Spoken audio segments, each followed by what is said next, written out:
Hello, everyone. Pastor Jaymes here. I'm so happy to be with you this morning. Good morning, specifically to Mike and Alice and Bonnie. And it says, and three others. And I don't know who that is, but you three others, I'm so glad you are here as well. Thanks for being here. We are doing some Jesus devotionals every morning. They take about 15 minutes. And we are walking through the book of Matthew with the rest of the world through this thing called the Daily Office. Here's some background before we jump into the text. A little bit longer today, so I'll cut my devotional in half, what we normally do. So what I need you to know is Matthew 24 and 25 is the final discourse. Jesus is talking about the end of the world and what things are going to be like in the age to come. And so here's the verse that kind of sets up the whole thing. They're sitting on the Mount of Olives. The disciples came to him privately and said, tell us when these things will happen. What will be the sign of the coming of your end of age? And so Jesus gives a lecture, a discourse, a sermon on what will look like with the coming of the end of the age. Here's another piece of background information we need to know for today. Jesus is now seen as the great King David's greater son. He is a shepherd and he is a king. And these last two characteristics are really God characteristics, the shepherd and the king. In this story, Jesus is going to be seen as all of these. And then here's a piece of information you might not know, but you might need to know. So the Jews believed that when God came, he would judge the rest of the nations based on how they treated the Jews, right? And so however these other nations treated the Jews, if they treated them well, God would treat them well. And if they didn't, God would not treat them well. Jesus is using that idea, but instead of the nations treating the Jews, he's talking about how you and I treat his followers. He's changed it. It's no longer regarding the Jewish nation. It's regarding his disciples. So however people treat his disciples, that's how they're going to be treated in the judgment. Does that make sense? Jesus changes it there. Good morning, Gary. Good to be with you.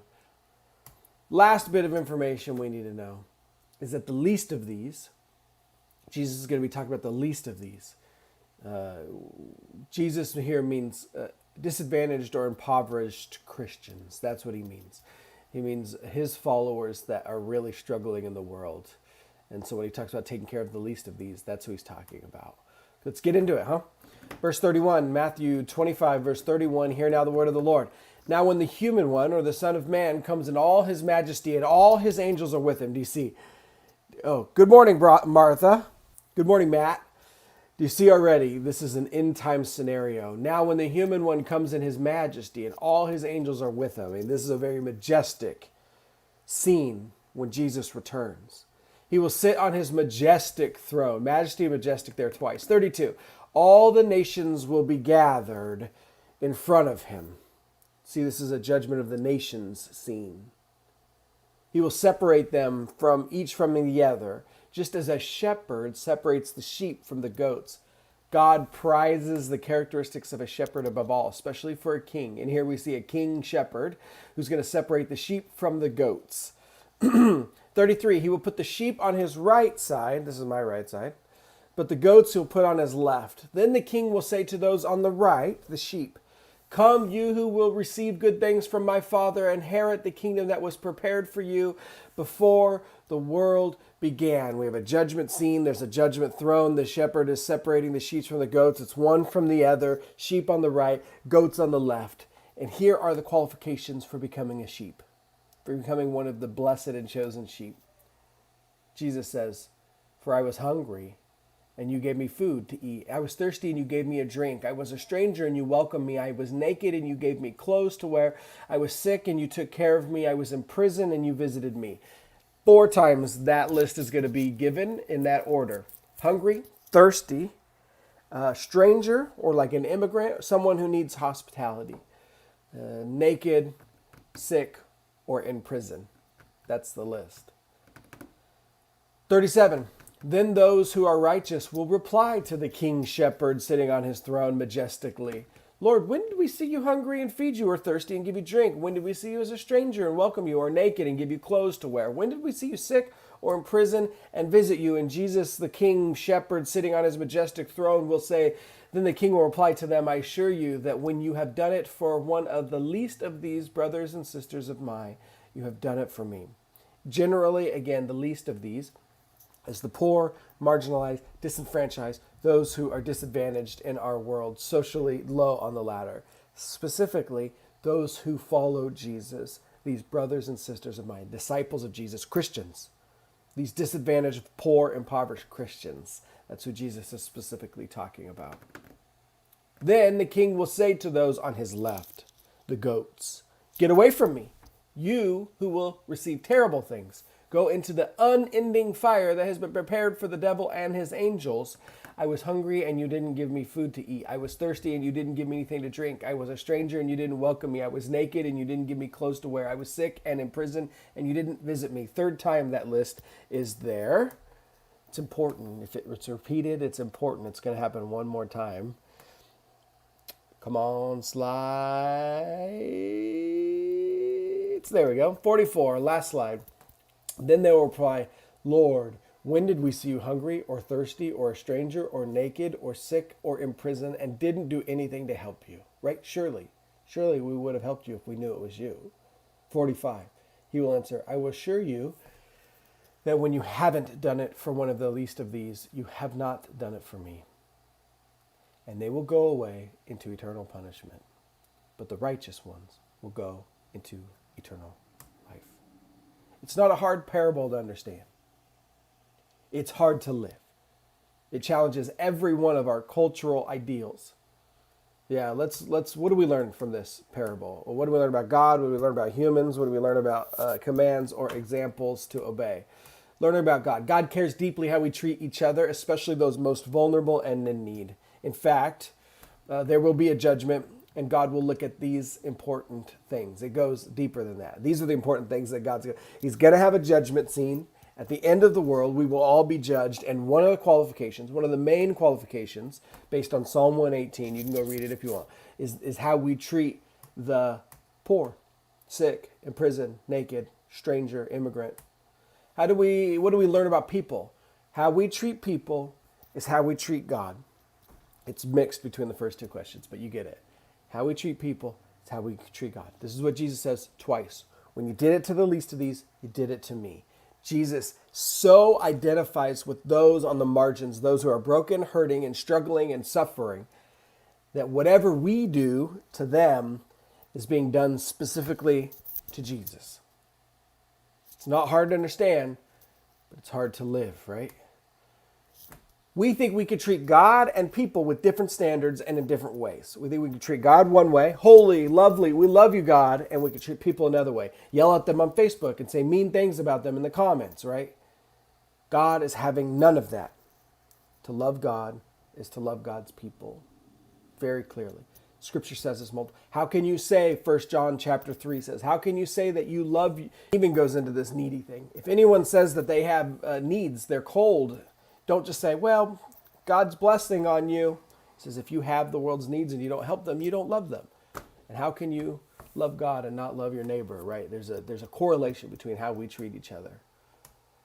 Any command to obey? A spiritual law here. Hunger, thirst, stranger, naked, sick, and in jail. Jesus thinks that his disciples should be at work alleviating these issues. These are some of the top 5 things that Jesus wants his disciples to be spending their time on.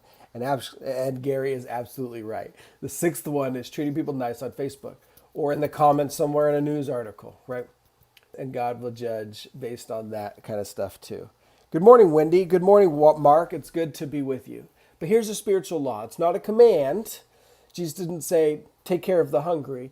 But he did say, when you take care of the hungry, you are doing it for me, and I'm going to notice, and there's going to be a judgment scene based on this, right? So the spiritual law we need to take away from, if we want to live right in God's ways, is that we need to be devoting ourselves to the hungry, thirsty, stranger, naked, sick, and in jail. Especially those who are followers of Jesus, who are Christians, disciples. So maybe that means globally for us, but maybe that means our neighbor down the street. Maybe that means someone in our church who's just really, really struggling. When we do it for them, we do it for Jesus. Jesus notices and cares and will take note. Yeah? But these 5 things are things that we should be thinking about in general in our society. Last slide here. Is there an example to follow? And I bet you can figure out that the answer to that is absolutely yes. Not the goats. Don't be like the goats who thought that they could love God and not help their fellow humans, not help their neighbors, not love their neighbors. You got to be like the sheep. Sheep are the ones who are the righteous. They're the ones who are called to eternal glory. They are the ones who Jesus welcomes in, and he commends them because he helped the ones who helped. Here's my paragraph in prayer, and we are done. The shepherd king will come again someday, and he will judge the world, including you and I, based on how we treated the last, the lost, and the least of these in our society, in our churches, and all around us, in our neighborhoods, especially his followers, Christians, the disciples. We don't earn God's love and salvation through these works. Never should any Christian teach you that doing this gets you salvation.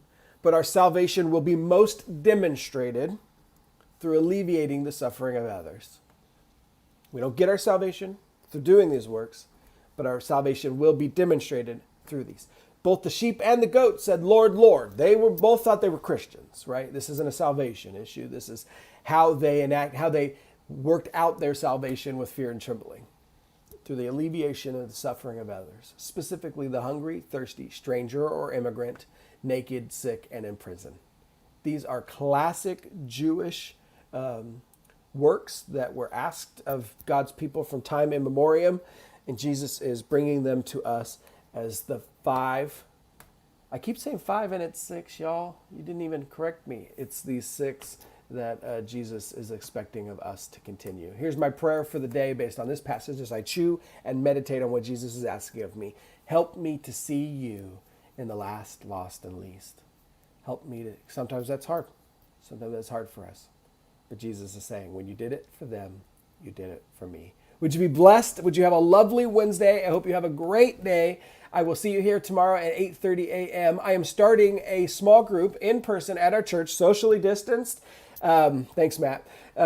Socially distanced a week from today. If you are interested in that, we're going through the book of Ephesians 6, chapter 6 weeks. It has everything from race to discussions about your spiritual gifts to spiritual warfare. It's got a little bit of everything. You're going to want to be a part of that a week from today, 6 p.m. Wednesday nights at our church, socially distanced, Ephesians. But I'll see you back here tomorrow morning, 8:30 a.m. Peace, blessings, and